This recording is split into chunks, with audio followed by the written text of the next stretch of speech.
jeudi. Au programme, pas mal de nuages, quelques éclaircies, encore un risque d'averses localisées.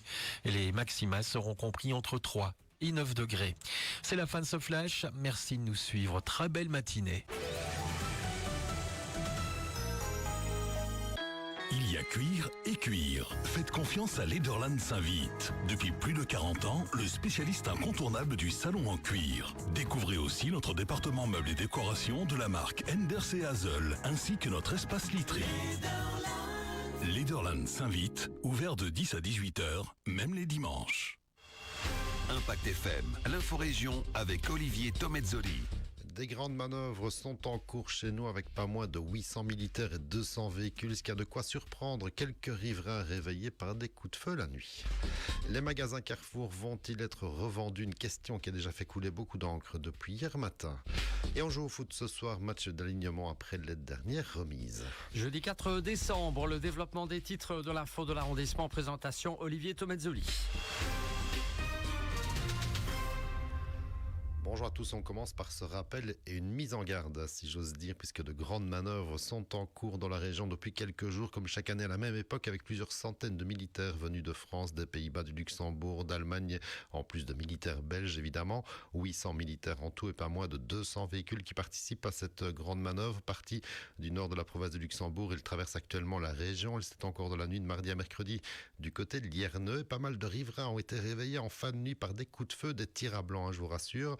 Mais il est possible de croiser des colonnes de blindés, des militaires en armes et donc aussi d'entendre des tirs lors des exercices en cours. Pas de panique, cette grande manœuvre se terminera demain à Elsenborn où tous ces militaires se retrouveront.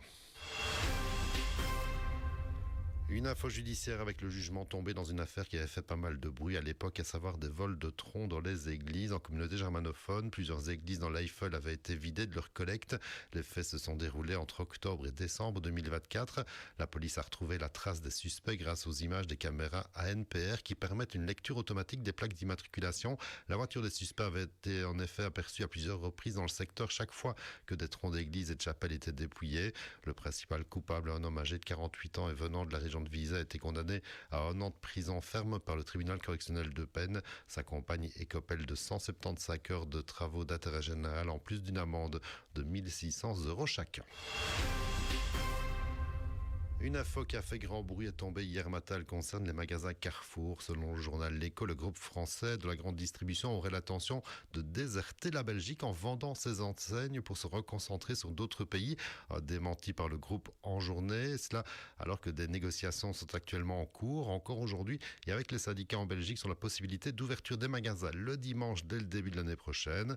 Difficile de prédire l'avenir des hypermarchés belges, dont celui de Malmedy, mais l'enjeu est évidemment crucial tant pour le personnel que pour le positionnement de l'enseigne française sur le marché belge de la grande distribution. Par contre, ce qui est sûr, c'est la faillite des magasins Lenbacher en Belgique, confirmée hier.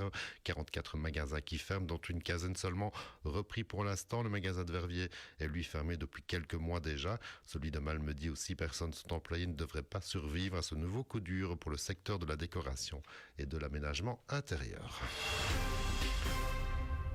On joue au foot ce soir, tous les matchs remis, voici 10 jours qui ont déjà été reprogrammés par le comité provincial. Il y a quelques rencontres qui nous intéressent, en tout cas qui intéressent de près nos équipes régionales, comme en première provinciale avec la rencontre entre Sarre et Ouans-Bazoa. En 2C, il y a Saint-Vite-Arzé et Rocherat-Franchimont. En troisième série D, Elsenborn face à Jalais. Chez les dames, en deuxième série B, la rencontre entre Wemf-Fémonville et le FC Eupen. Et en foot, toujours à noter que Christian Spitz a démissionné de son poste d'entraîneur principal de l'équipe B du RFC Malmundaria, comme l'a communiqué le club.